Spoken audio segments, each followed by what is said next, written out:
অনেকে আবার কালারের জন্য কেমিক্যালের জন্য হোলি খেলতে চায় না।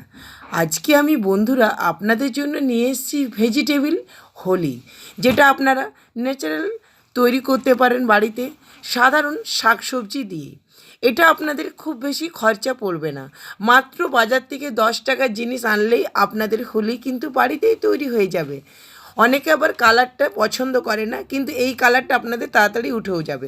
চলুন রেসিপিটা শুরু করা যাক। দেখুন, এখানে আমি কিছু পালং শাক নিয়েছিলাম। পালং শাকটা আমি মিক্সির মধ্যে দিয়ে ভালো করে পেস্ট করে নিয়েছিলাম।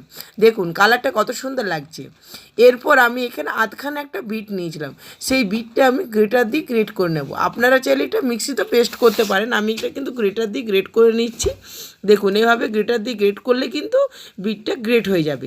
এই দিকে আমার মেয়ে কিন্তু পালং শাকটা কিন্তু ভালো করে ছেঁকে নিচ্ছে। আজ আমরা মা আর মেয়ে মিলে দুজনে মিলে বাড়িতে হোলি তৈরি করছি। দেখুন কত সুন্দর বিটটার থেকে রঙটা বার হয়ে গেল। এভাবে আমি হাত দিয়ে নিংড়ে নিংড়ে ভালো করে বিটের যে জুসটা আছে সেটা ভালো করে বার করে নিলাম। দেখুন বন্ধুরা, এখানে দুটো কালার কিন্তু একদম তৈরি হয়ে গেছে। এরপর আপনাদের দেখাই আমি কীভাবে বাড়িতে হোলি তৈরি করব। দেখুন এখানে আমি 10 টাকা নিয়েছিলাম অ্যারারুট পাউডার। এটা কিন্তু অ্যারারুট বা কর্নফ্লাওয়ার দিয়েই তৈরি করবেন, ময়দা দিয়ে কিন্তু ঠিক কালারটা আসবেও না, আর আপনাদের হোলির যে রঙটা যেটা থিকনেসটাও আসবে না। দেখুন এরপর আমি এখানে অল্প অল্প করে বিটের যে রসটা বার করেছিলাম সেটা কিন্তু অল্প অল্প করে আমি দিয়ে ভালো করে অ্যারারুটটা কিন্তু মাখবো। এটা কিন্তু আটা মাখার মতন মাখা চলবে না। দেখুন আমি আপনাদের দেখাচ্ছি কীভাবে মাখতে হবে। দেখুন এভাবে অল্প অল্প দেব আর আমি কিন্তু মাখতে থাকবো। আমি এই থেকে দিচ্ছি, আমার মেয়ে কিন্তু এটা কিন্তু মাখছে। এটা কিন্তু মাখাটা এইরকম হবে যাতে একটু দানা দানা থাকবে, সেরকম মাখতে হবে। আপনারা দেখেই বুঝতে পারছেন। আপনারা কিন্তু ভালো করে দেখুন, স্কিপ করবেন না। স্কিপ করলে আপনাদের কিন্তু প্রবলেম হয়ে যেতে পারে, সেই জন্য আপনারা চেষ্টা করবেন পুরো ভিডিওটা দেখার। দেখুন এভাবে আমি পুরো বিটের যে জুসটা বের করেছিলাম সেটা দিয়ে ভালো করে আমি অ্যারারুটটা মাখিয়ে নিলাম। এরপর আমি যে সবুজ রঙটা তৈরি করেছিলাম সেইটা দিয়েও ভালো করে মেখে নিচ্ছি। এইভাবে আমি দুটো কালার তৈরি করলাম। দেখুন আপনারা দেখেই বুঝতে পারছেন এইরকম ঝুরঝুরে কিন্তু জিনিসটা হবে। এখানে আমার দুটো কালার তৈরি হয়ে গেল। এরপর আমি এখানে কিন্তু আরেকটা কালার তৈরি করবো। সেটা কিন্তু যেটা আমরা বাড়িতে হলুদ খাই, সেই হলুদ দিয়ে কিন্তু তৈরি করতে হবে।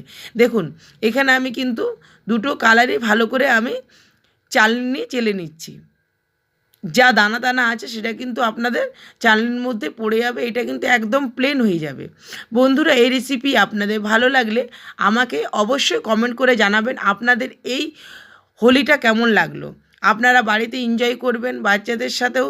এটা কিন্তু কোনো কেমিক্যাল নেই, বাচ্চারা কিন্তু আনন্দের সহিত এই রঙটা কিন্তু খেলতে পারবে। দেখুন এভাবে আমি সবুজ রঙটাও ভালো করে চালনি দিয়ে চেনে নিলাম। এরপর আমি যে পিঙ্ক কালারটা হয়েছে সেটাও কিন্তু আমি ভালো করে চালনি দিয়ে চেনে নিলাম। জিনিসটা দেখুন এই রকম হয়েছে। এরপর আমি কিন্তু এখানে হলুদ কালারটা তৈরি করব। তার জন্য এখানে আমি হলুদ গুঁড়ো নিয়ে নেব 3 চামচ। 3 চামচ হলুদ গুঁড়ো নেব, যেটা আপনারা বাড়িতে খান সেই হলুদ গুঁড়ো নিলেই হবে।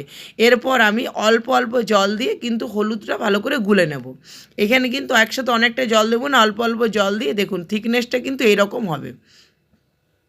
এরপর আমি এখানে অ্যারারুট পাউডারটা নিয়ে নেব। অ্যারারুট পাউডারটা দিয়ে আমি এখানে অল্প অল্প করে হলুদ গুঁড়োটা দেবো, যেটা আমি জল দিয়ে গুলেছিলাম সেটা দিয়ে ভালো করে মেখে নেব। দেখুন এইবার এরকম ঝুরঝুরে যখন হয়ে যাবে তখন এটা আমি ভালো করে চালনি দিয়ে চেলে নেব। 3টে কালারে কিন্তু চালনি দিয়ে চালবো, না চাললে কী হবে, ভিতরে যে দানা দানা থাকে সেটা কিন্তু আপনাদের রঙটা কিন্তু পারফেক্ট হবে না। দেখুন এভাবে আমি চালনি দিয়ে চেনে নিলাম। এটা কিন্তু বন্ধুরা খুব বেশি খরচাও নেই আর খুব বেশি টাইমও লাগবে না। এটা কিন্তু ঝটপট তৈরি হয়ে যাবে। আপনাদের হাতে মাত্র 10 থেকে 15 মিনিট সময় থাকলেই কিন্তু এই কালারটা আপনারা বাড়িতে তৈরি করতে পারেন। আর এটা খুব বেশি খরচাও নেই। এটা মাত্র 10 টাকা খরচা করলে আপনারা কিন্তু বাড়িতে কালার তৈরি করতে পারবেন। দেখুন এইভাবে আমি সব চালনি দিয়ে চালার পর কিছুক্ষণ রোদে দেবো, 10 থেকে 15 মিনিট। খুব বেশি রোদে রাখার কোনো প্রয়োজন নেই। দেখুন আমার যখন রঙটা পুরোপুরি শুকিয়ে যাবে জিনিসটা এইরকম হয়েছে। আপনারা কিন্তু ভাবছেন রঙটা একটু লাইট লাগছে, কারণ এটা আমি ন্যাচারাল কালার দিয়েছি, এখানে কিন্তু আমি কোনো কালার ব্যবহার করিনি। আপনারা চাইলে এর মধ্যে কোনো এসেন্সও দিতে পারেন, রোজ বা আপনাদের যেটা পছন্দ, ইয়েলো, লেমন, যেটা আপনাদের পছন্দ সেই কালারও দিতে পারেন। দেখুন এইভাবে আমি এরপর মিক্সির মধ্যে সব রঙগুলো একটু একটু গুঁড়ো করে নিচ্ছি। আপনারা চাইলে এই রঙটা খেতেও পারেন, এটা কিন্তু একদম হেলদি এবং এর মধ্যে কোনো কেমিক্যাল নেই। দেখুন হলুদ রঙটা গুঁড়ে দেওয়ার পর জিনিসটা এইরকম হয়েছে। আমি এইভাবে সব রঙগুলো মিক্সির মধ্যে গুঁড়ো করে নিচ্ছি। দেখুন আপনারা দেখেই বুঝতে পারছেন আমার রঙগুলো কত সুন্দর বাড়িতে তৈরি হয়ে গেছে। এভাবে আপনারা বাড়িতে হোলি তৈরি করুন, বাচ্চাদের সাথে খেলুন। হ্যাপি হোলি বন্ধুরা।